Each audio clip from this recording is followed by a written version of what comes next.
Assalamualaikum warahmatullahi wabarakatuh.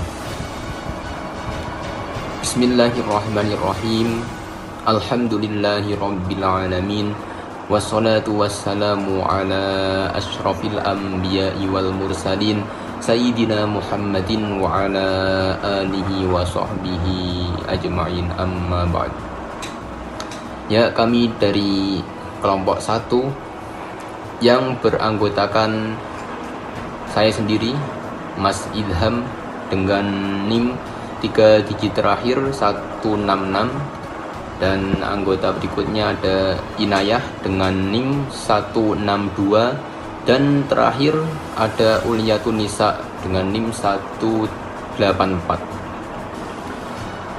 Kami akan mempresentasikan tentang sejarah kebudayaan Islam di MI kelas 5 semester genap dengan materi tentang Sayyidina Abu Bakar.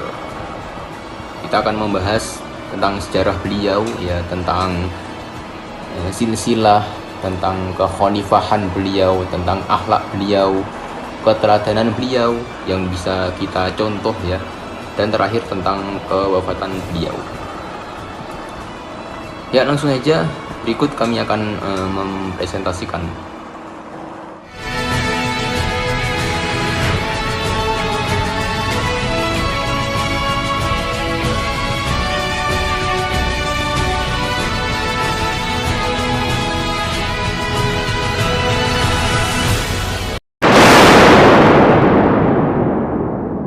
Kita pelajari pada hari ini sejarah tentang Sayyidina Abu Bakar. Yang pertama ada silsilah, yang kedua ada akhlak, yang ketiga ada keistimewaan beliau, yang keempat ada kekhalifahan, yang kelima ada keteladanan beliau, yang terakhir wafatnya beliau. Kita lihat semua di bagian ini, ya, tentang nasab beliau Sayyidina Abu Bakar. Sayyidina Abu Bakar mempunyai bapak, yaitu Abu Quhafah. Lalu ke atasnya lagi mempunyai bapak lagi, Amir namanya. Lalu ke atasnya lagi Amr. Lalu ke atasnya lagi Sa'ad. Lalu ke atasnya lagi Tamim. Lalu ke atasnya lagi Murrah. Dan saat kita bertemu di Murrah ini, ternyata Sayyidina Abu Bakar itu masih satu mbah dengan satu kakek dengan Nabi Muhammad. Kita lihat, ya, di bagian kanan ini juga bin Abdullah bin Abdul Muthalib bin Hashim bin Abdul Manaf bin Quraisy bin Kilab, dan bertemu satu mbah dengan Abu Bakar, itu Murrah. Lalu ke atasnya lagi bin Ka'ab. Nah, ya, kalau kita telusuri lagi, ya, itu ke atasnya lagi, ke atasnya lagi, ke atasnya terus, ke atas terus, itu bertemu Nabi Ibrahim. Terus Nabi Ibrahim ketemu ke atasnya lagi, ke atasnya lagi, ke atasnya lagi, terus ke atas sampai nanti Nabi Adam. Berikutnya masih tentang silsilah Sayyidina Abu Bakar, ya, atau Abdullah. Beliau mempunyai istri, yaitu berikut. Ada istri beliau yang bernama pertama di Ummu Rumman. Beliau dikaruniai dua anak, yaitu yang pertama bernama Aisyah, ya, ini perempuan, ya, Aisyah. Lalu yang kedua dinamai Abdurrahman. Nah, ini laki-laki. Lalu berikutnya istri beliau adalah bernama Habibah, dikaruniai anak, ya, bernama Ummu Kulthum.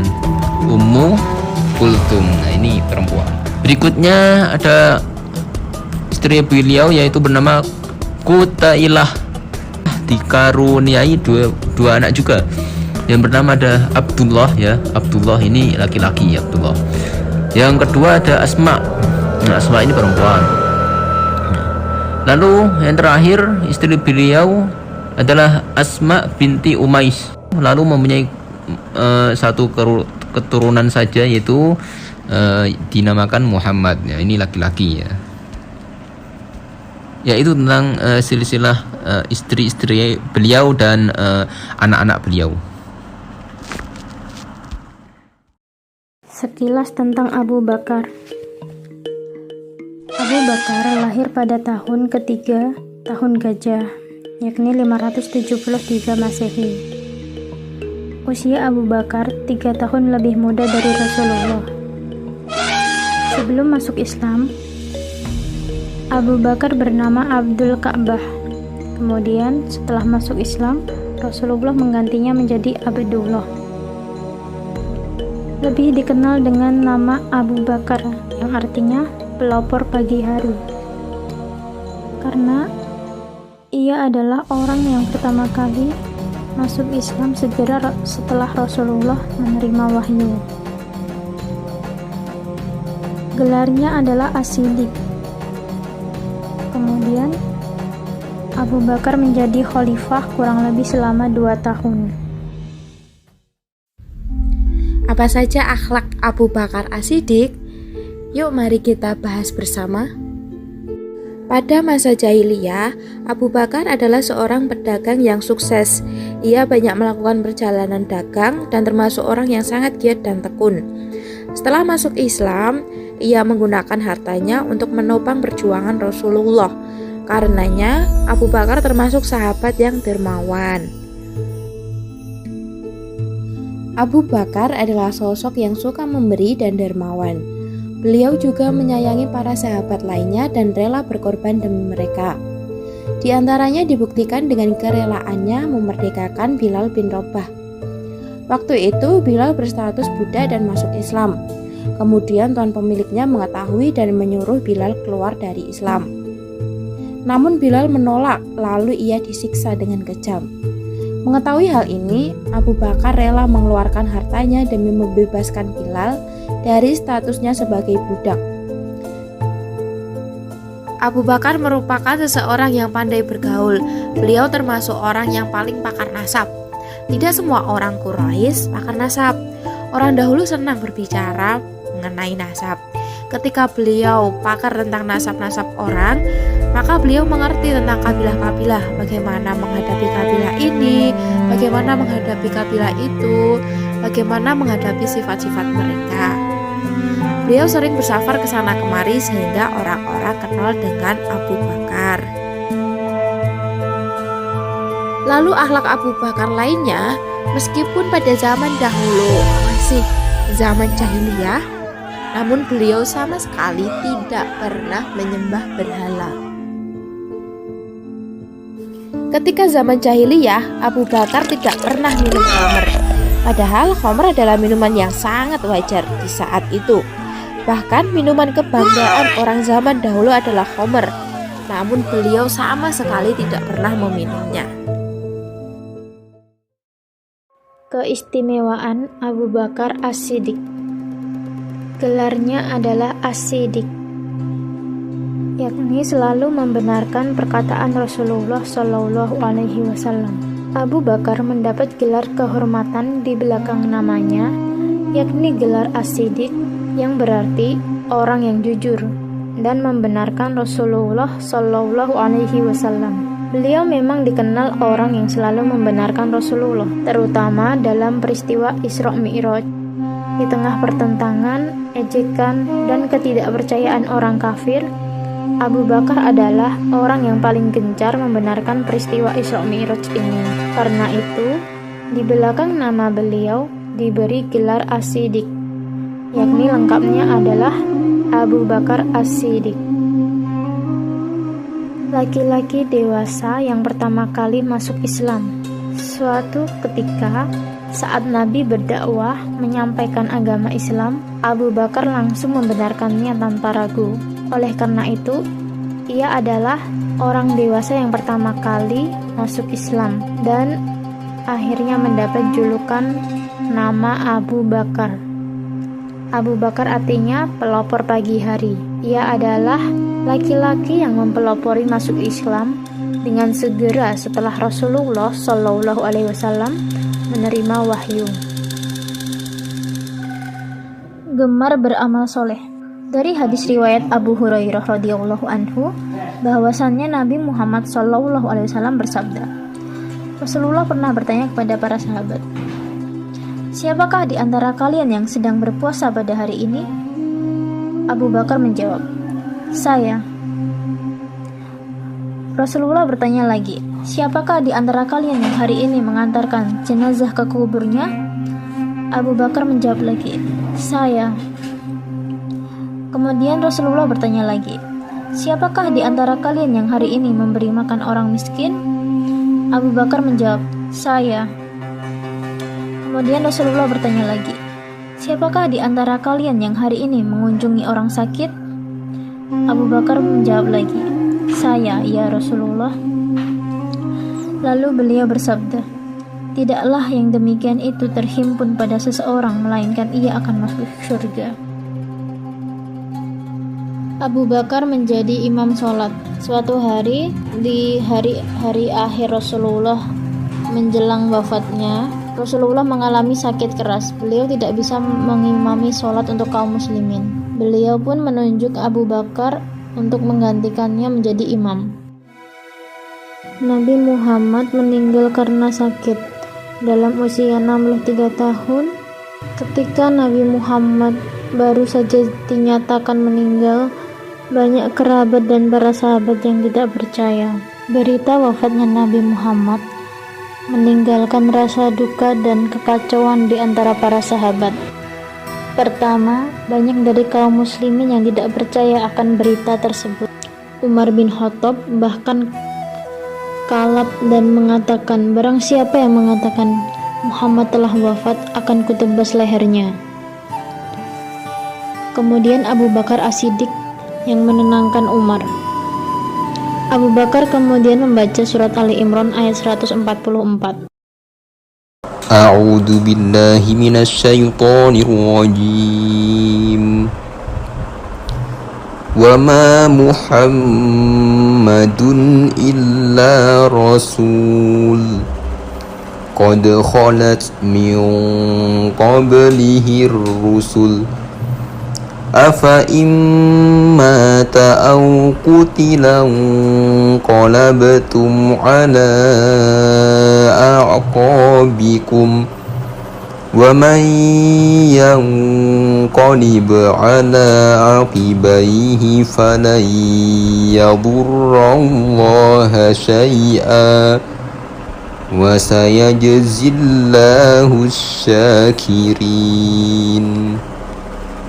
Artinya, Muhammad itu tidak lain hanyalah seorang rasul. Sungguh telah berlalu sebelumnya beberapa orang rasul. Apakah jika dia wafat atau dibunuh kamu berbalik lagi ke belakang atau murtad?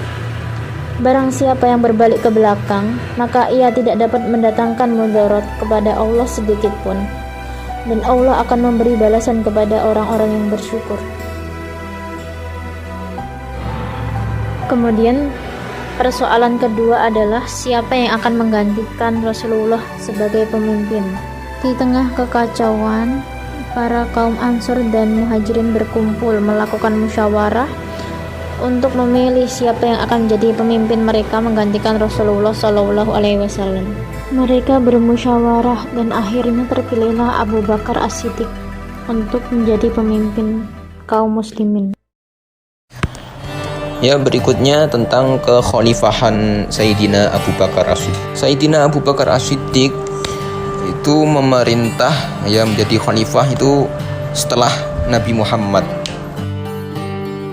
Setelah wafatnya Rasulullah, semuanya itu pada bingung siapa yang akan menggantikan Rasulullah ini. Ada yang mengatakan Rasulullah tidak akan bisa digantikan oleh siapapun, Rasulullah tetap Rasulullah. Ada yang mengatakan gitu. Ada yang mengatakan, oh, ini harus digantikan oleh Bani suku A. Oh, tidak. Yang satunya lagi berkata, ini harus digantikan oleh suku B, suku C, suku D. Jadi setelah Rasulullah wafat itu sangat gunjang ganjing gitu. Siapa yang akan menjadi presiden? Siapa yang akan menjadi pemimpin berikutnya gitu. Lalu setelah berunding, ya, berunding mengadakan rapat kenegaraan. Lalu Sayyidina Abu Bakar lah yang berhak dan pantas untuk menggantikan Rasulullah ini. Lalu beliau menjabat ya menjadi khalifah ya. Namun saat menjabat beliau tidak lama, hanya singkat saja, hanya sekitar 2 tahun lah, 2 tahun 3 bulan. Meskipun tidak lama, beliau sudah termasuk sukses saat menjadi khalifah itu. Ya, berikut tentang kebijakan beliau ya, Sayyidina Abu Bakar As-Siddiq. Yang pertama, berperang melawan orang-orang murtad. Lalu berikutnya adalah menghimpun Al-Quran atau mengumpulkan Al-Quran atau menyatukan ayat-ayat Al-Quran. Lalu yang terakhir adalah perluasan wilayah Islam.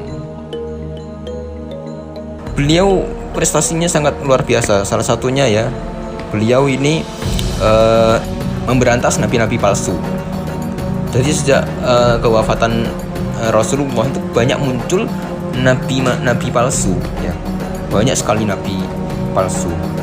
Seperti Musailamah itu sudah diberantas oleh Sayyidina Abu Bakar. Menertibkan orang-orang yang tidak mau membayar zakat. Dikarenakan apa? Karena dia imannya belum kuat ya, dan juga disebabkan pemahaman ajaran zakat itu yang salah. Jadi dia yang tidak mau membayar zakat itu dia tidak paham tentang ajaran zakat. Jadi dia menganggap itu zakat itu hanya berlaku saat Rasulullah masih sugeng ya, masih ada di dunia. Lalu Rasulullah wafat, menurut dia zakat itu sudah tidak wajib lagi, karena yang berhak mengambil zakat itu hanya Rasulullah. Jadi setelah itu Abu Bakar tidak berhak mengambil zakat. Nah, itu pemahaman yang salah, makanya dia tidak mau membayar zakat. Hal ini diluruskan oleh Sayyidina Abu Bakar ya. Hal ini diluruskan oleh Sayyidina Abu Bakar bahwa zakat itu merupakan ya kewajiban kewajiban bagi pemeluk agama Islam. Prestasi berikutnya adalah membukukan Al-Quran, berarti memushafkan Al-Quran itu. Jadi dulu itu Al-Quran itu tidak berbentuk mushaf seperti itu. Al-Quran itu dulunya ya tertulis namun sangat berserakan ya, di pelepah kurma, di batu ya, pokoknya sangat ya berserakan lah, tidak berbentuk mushaf. Lalu ditunjuklah Zaid bin Tsabit untuk membukukan Al-Quran itu. Namun urutannya itu memang perintah dari Rasulullah dulunya, itu memang seperti itu, bukan kok urutan dari Al-Fatihah, Al-Baqarah, terus Ali Imran, An-Nisa, itu bukan inisiatif Abu Bakar atau Zaid bin Tsabit, bukan. Itu memang dari petunjuk Rasulullah. Pada masa Khalifah Sayyidina Abu Bakar,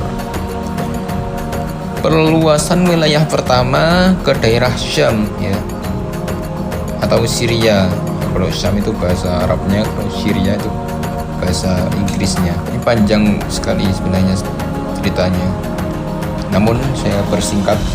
Intinya Sayyidina Abu Bakar mengutus Usamah bin Zaid bin Harithah untuk menjadi pemimpin panglima menyebarkan perluasan wilayah Islam ke daerah Syam ya.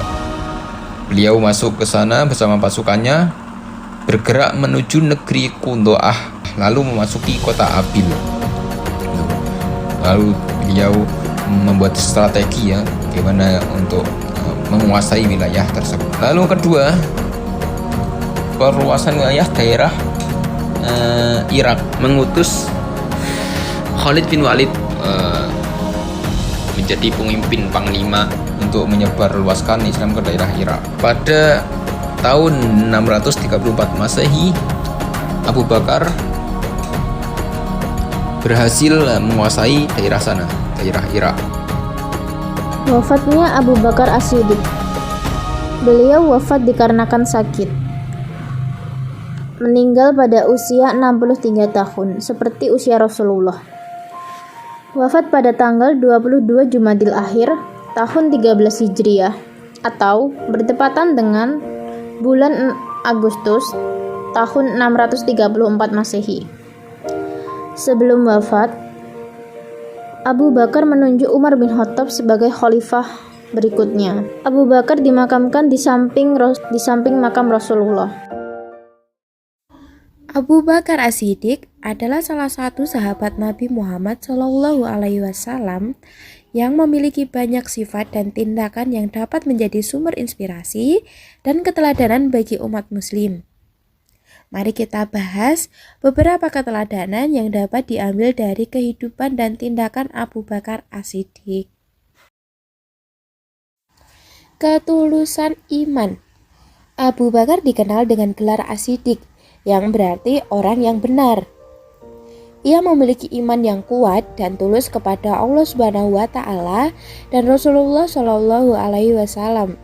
Ketulusan imannya adalah sumber kekuatan dalam menghadapi berbagai cobaan dan ujian. Kepemimpinan yang adil. Selama masa kepemimpinannya sebagai khalifah pertama, Abu Bakar menjalankan tugasnya dengan adil dan bijaksana.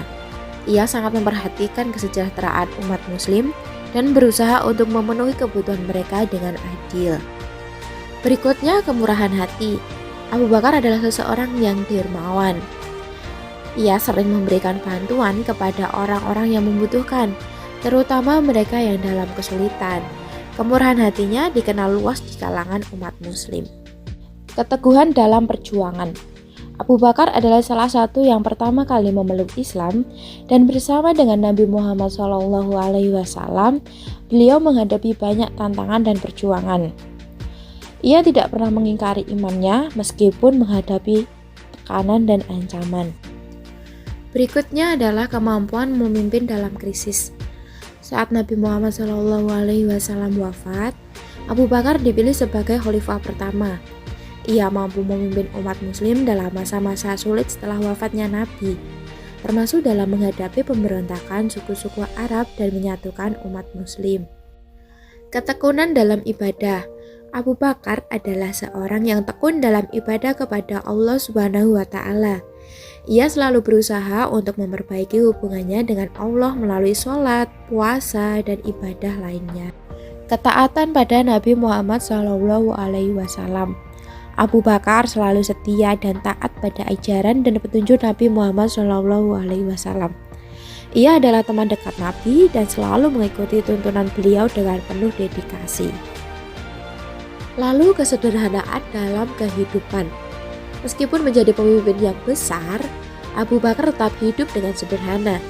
Ia tidak pernah mencari kekayaan atau kemewahan dunia, melainkan lebih mementingkan akhirat. Dan yang terakhir adalah keberanian dan ketabahan.